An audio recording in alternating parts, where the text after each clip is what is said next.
जय हिंद दोस्तों। मैं अमित आप सभी का अपने YouTube channel Amit Mahindra class में स्वागत करता हूं।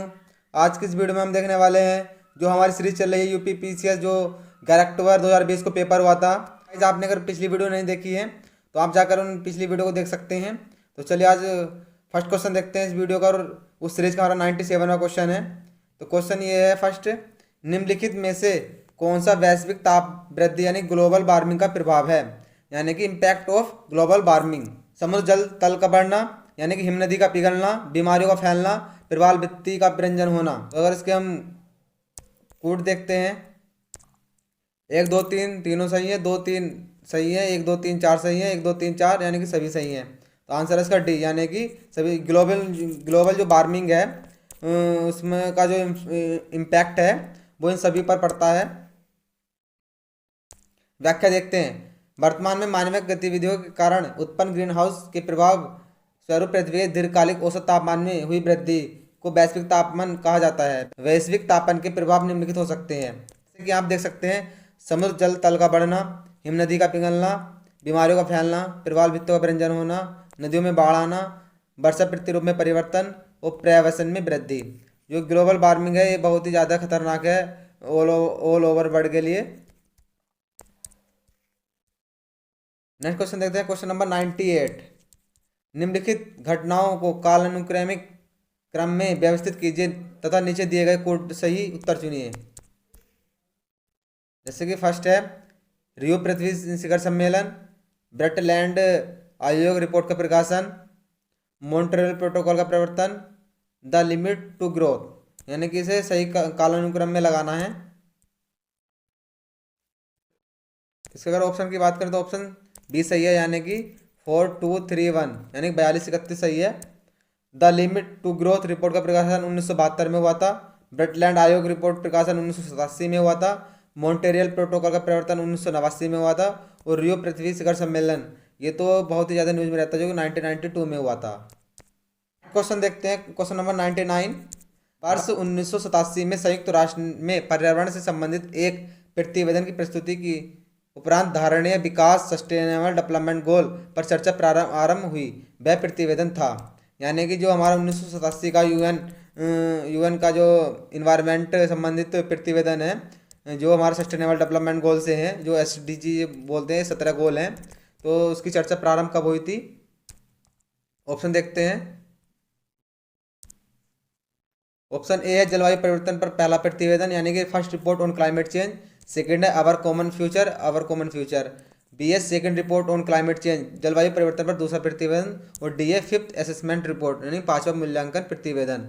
तो इसका आंसर की बात करें तो आंसर है बी, आवर कॉमन फ्यूचर के प्रतिवेदन में जो हमारी यूएन की 1987 में पर्यावरण संबंधित एसडीजी की बात की गई थी। व्याख्या देखते हैं। सस्टेनेबल डेवलपमेंट गोल की अवधारणा का प्रतिपादन 1987 में ब्रटलैंड आयोग ने किया था।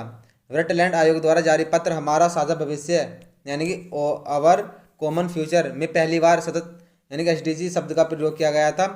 सतत विकास की अवधारणा के तहत वर्तमान पीढ़ी अपने यानी प्रेजेंट पीढ़ी की बात की गई है, अपने विकास के लिए प्राकृतिक संसाधनों का उपयोग कर इस प्रकार करती है कि उनका न्यूनतम क्षरण हो, भावी पीढ़ियां प्राकृतिक संसाधनों से वंचित न हो। अतः सतत विकास के तहत पर्यावरण एवं पारिस्थितिकी को संरक्षित रखते हुए विकास किया जाता है।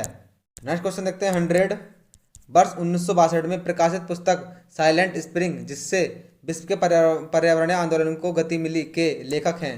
यानी कि जो साइलेंट स्प्रिंग है जो 1962 में प्रकाशित हुई थी पुस्तक, उसके लेखक की बात की गई है। और ये जो पुस्तक है ये इन्वायरमेंटल जो आपका मूवमेंट है उससे संबंधित है। और ऑप्शन की बात करें तो ऑप्शन है Carolyn Merchant, Karl Marx, Rachel Carson और राजगोपालन। तो इसके आंसर की बात करते हैं तो आंसर है सी, यानी कि जो हमारे रेचल कॉर्सन है उनकी ये पुस्तक है साइलेंट स्प्रिंग, और 1962 में प्रकाशित की गई थी और इन्वायरमेंटल मूवमेंट से संबंधित है। व्याख्या देखते हैं। साइलेंट स्प्रिंग की लेखिका रेचल कार्सन थी। यह पुस्तक 27 सितंबर 1962 को प्रकाशित हुई थी। यह पेस्टिसाइड के दुष्प्रभाव पर आधारित है। रेचल कार्सन एक अमेरिकी पर्यावरणविद थी। तो क्वेश्चन ये आता है कि जो साइलेंट स्प्रिंग वाली जो किताब है वो किससे संबंधित है, तो वो है पेस्टिसाइड। पेस्टिसाइड क्या होते हैं? जब आप किसी अपने जंगल या खेत में खरपतवार जिसे घास फूस हो जाती है तो उसको खत्म करने के लिए जो पेस्टिसाइड का उपयोग करते हैं उसे पेस्टिसाइड बोलते हैं, जिस दवाई का आप उपयोग करते हैं। क्वेश्चन है 101 यानी कि 101। निम्नलिखित में से कौन सा एक वन्य प्राणियों के विलुप्तीकरण का प्रमुख कारण नहीं है? यानी कि विलुप्तीकरण का मतलब है एक्सटेंशन, वाइल्ड लाइफ एक्सटेंशन की बात की गई है, तो उसमें नहीं पूछा गया कि नहीं है।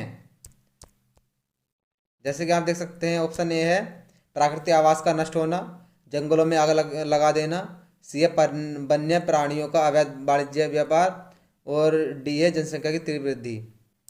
तो इसके अगर इसका आंसर की बात करें तो आंसर है डी, यानी जनसंख्या की तीव्र वृद्धि है, ये इसका कोई कारण नहीं है।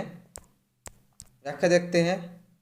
वन्य प्राणियों के विलुप्तीकरण का प्रमुख कारण प्राकृतिक आवासों का नष्ट होना है, जंगलों में आग तथा वन्य प्राणियों का अवैध व्यापार है, जबकि जनसंख्या में तीव्र वृद्धि इसके प्रमुख कारणों में शामिल नहीं है।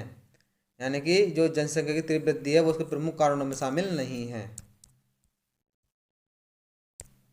अगला जो कॉन्सेप्ट है वो प्रादेशिक सामान्य ज्ञान से, यानी कि यूपी का जो सामान्य ज्ञान है उससे संबंधित है ये। क्वेश्चन नंबर है 102 यानी कि 102। जो हृदय योजना के बारे में बात की गई है।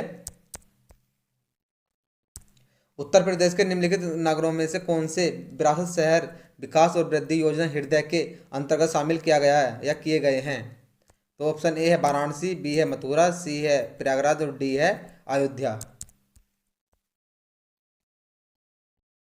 अगर आंसर की बात करें तो आंसर है सी 1 और 2। जो 1 और 2 है ये जो हमारे हृदय योजना है, यानी कि national heritage city development and organisation योजना है, उसके अंतर्गत हैं ये दोनों शहर। तो ये जो दोनों शहर है वाराणसी और आपका मथुरा है, ये दोनों शहर हृदय योजना के तहत देखते हैं। केंद्र सरकार के शहरी विकास मंत्रालय द्वारा national heritage city development and augmentation योजना में हृदय की बात की गई है। इसकी जो शुरुआत हुई थी वो 21 जनवरी 2015 को की गई थी। इस योजना का लक्ष्य देश भर में मौजूद ऐतिहासिक इमारतों का संरक्षण तथा उनका पुनरुद्धार आदि करना है। इस योजना के तहत 12 शहरों का चयन किया गया है। तो उन शहरों को देखते हैं कौन कौन से हैं। फर्स्ट है अजमेर, अमरावती, अमृतसर, बादामी, द्वारका, गया, कांचीपुरम, मथुरा, वाराणसी, पुरी, बेलकनी और वारंगल की ऐतिहासिक इमारतों का पुनरुद्धार किया गया है। तो आप देख सकते हैं कि जो यूपी के सिर्फ दो शहर हैं, एक तो मथुरा और वाराणसी। नेक्स्ट क्वेश्चन देखते हैं 103 यानी 103। उत्तर प्रदेश में बायोटेक्नोलॉजी पार्क निम्नलिखित स्थानों में कहाँ स्थित है? तो इसका आंसर की बात करें तो आंसर ऑप्शन देखते हैं। ऑप्शन है ए कानपुर, बी गाजियाबाद, सी नोएडा, डी है लखनऊ। तो इसका आंसर की बात करें तो आंसर है डी लखनऊ, यानी कि जो यूपी की राजधानी भी लखनऊ है तो वहीं पर बायोटेक्नोलॉजी पार्क स्थापित किया गया है। व्याख्या देखते हैं। उत्तर प्रदेश में बायोटेक्नोलॉजी पार्क लखनऊ में स्थित है। यह उत्तर प्रदेश का एकमात्र कार्यात्मक जैव प्रौद्योगिकी पार्क है जो उत्तर प्रदेश राज्य को फसलों की खेती के तरीकों के रूप में जैव प्रौद्योगिकी लाने, स्वस्थ जीवन जीने, जैव प्रौद्योगिकी उद्योग को बढ़ावा देने के कौशल को समृद्ध करने के लिए सेवा प्रदान करता है। क्वेश्चन नंबर है 104 यानी कि 104। उत्तर प्रदेश के कुल ऐसे शहर जो स्मार्ट सिटी योजना से आच्छादित हैं। तो इसका आंसर की बात करें तो आंसर है ए, यानी कि 10 शहर आच्छादित हैं स्मार्ट सिटी के अंतर्गत। व्याख्या देखते हैं।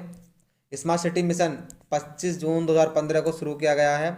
इस मिशन का उद्देश्य भारत के शहरों में आधारभूत संरचना का विकास करना, मूलभूत सुविधाएं उपलब्ध कराना है। इस मिशन के तहत अखिल भारतीय प्रौद्योगिता के 4 राउंड के जरिए 100 स्मार्ट शहरों का चयन किया गया है। इनमें उत्तर प्रदेश के 10 शहर लखनऊ, इलाहाबाद, मुरादाबाद, सहारनपुर, गाजियाबाद, आगरा, झांसी, वाराणसी, बरेली, कानपुर शामिल है। आप देख सकते हैं जो हृदय योजना के अंतर्गत है तो उसमें वाराणसी है, लेकिन यहाँ पर मथुरा नहीं है स्मार्ट सिटी में। तो ये पॉइंट याद रखना, कभी क्वेश्चन ये आ जाए कि जो हृदय योजना और आपकी स्मार्ट सिटी मिशन है इसमें मथुरा भी शामिल है, तो ये वो आंसर गलत हो जाएगा कि स्मार्ट सिटी में मथुरा शामिल नहीं है, बल्कि हृदय योजना में मथुरा शामिल है। नेक्स्ट टॉपिक है समसामयिकी। जो समसामयिकी है उससे क्वेश्चन आएंगे। क्वेश्चन नंबर 105 है यानी कि 105 है। निम्नलिखित में से किसने ग्लोबल वैक्सीन सम्मेलन को 4 जून 2020 की मेजबानी की है? तो ऑप्शन ए है United kingdom, USA, Bharat, China. तो आंसर है ए, यानी कि यूनाइटेड किंगडम। व्याख्या देखते हैं।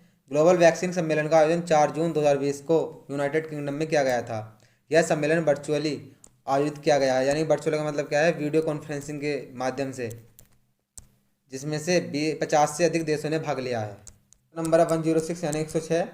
रक्षा मंत्रालय भारत सरकार द्वारा अगस्त 2020 में प्रारंभ किया गया एक सार्थक, कि सार्थक जो शब्द है वो किससे संबंधित है, यानी कि सार्थक पोर्टल है, बम है, इससे संबंधित बताना है क्या है सार्थक।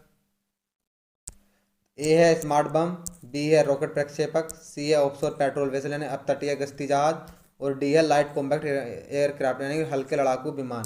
तो ये जो सार्थक है ये एक अपतटीय गश्ती जहाज है, यानी कि जो समुद्री तट होता है वहाँ पर गश्ती देता है, यानी कि अपनी ड्यूटी करता है, एक तरह से पेट्रोलिंग करता है।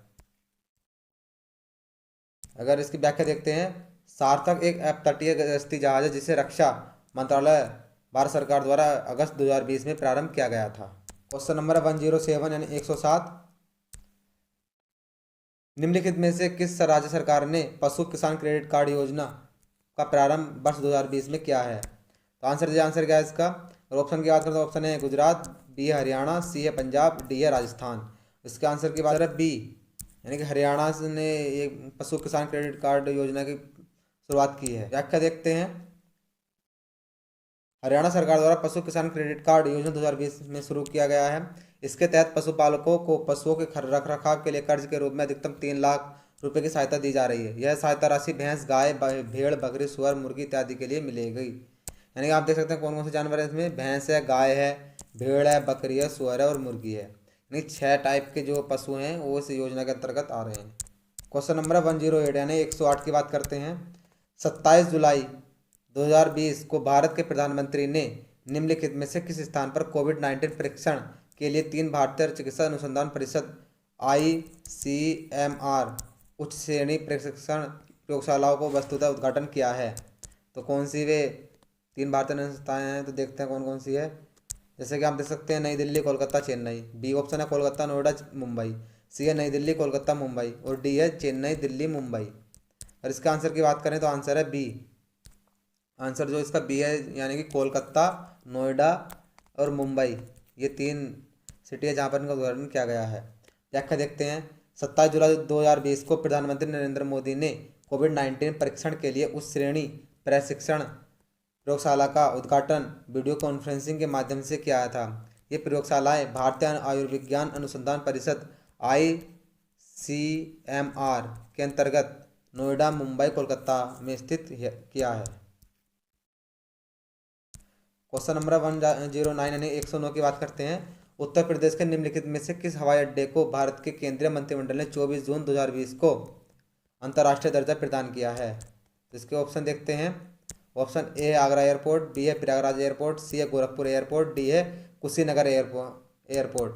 आंसर है इसका डी, यानी कि जो डी है कुशीनगर एयरपोर्ट, इसको अभी अंतर्राष्ट्रीय हवाई अड्डा घोषित किया गया है। व्याख्या देखते हैं। 24 जून 2020 को केंद्रीय मंत्रिमंडल ने कुशीनगर हवाई अड्डे को अंतर्राष्ट्रीय दर्जा प्रदान किया है। क्वेश्चन नंबर है 110 यानी 110 की बात करते हैं।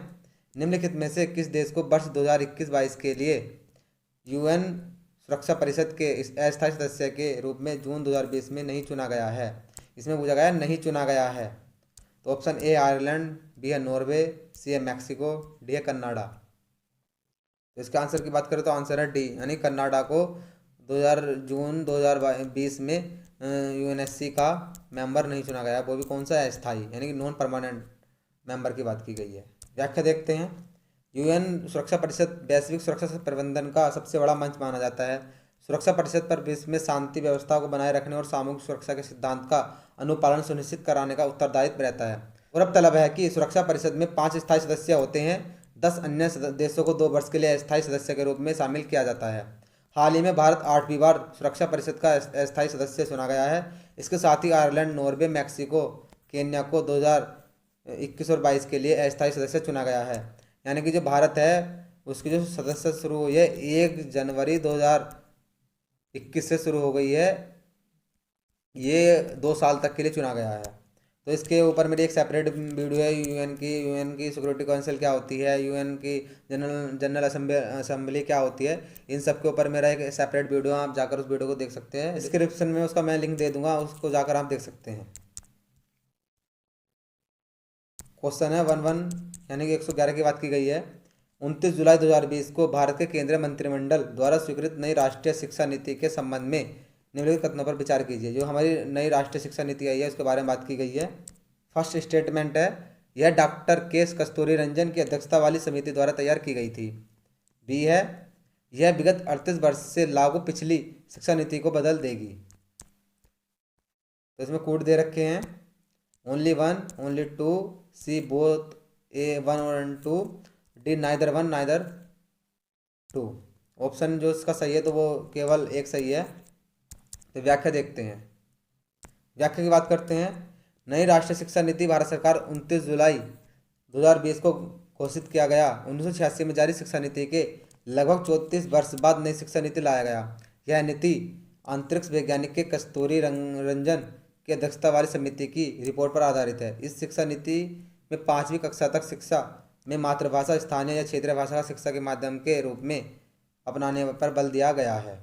तो वहाँ पर कितने वर्ष दिया गया था? वहाँ पर 38 वर्ष दिया गया था, लेकिन रियलिटी में क्या है तो 34 वर्ष है। तो ये पॉइंट याद रखना। क्वेश्चन नंबर देखते हैं 112 यानी कि 112 की बात करते हैं। निम्नलिखित में से किस राज्य संघ राज्य क्षेत्र द्वारा 7 अगस्त 2020 को विद्युत चालित वाहन नीति की शुरुआत या घोषणा की गई है? तो ऑप्शन ए है मध्य प्रदेश, बी है उत्तर प्रदेश, सी है दिल्ली, डी है तमिलनाडु। तो आप देख सकते हैं इसका जो आंसर है वो सी है, दिल्ली सही है। व्याख्या देखते हैं। विद्युत चालित वाहन नीति की घोषणा दिल्ली सरकार द्वारा 7 अगस्त 2020 को किया गया था। गाइस, अगर वीडियो अच्छी लगी तो वीडियो को लाइक एंड शेयर करें, मेरे चैनल को सब्सक्राइब करें। Thanks for watching this video. Have a nice day. जय हिंद, जय भारत।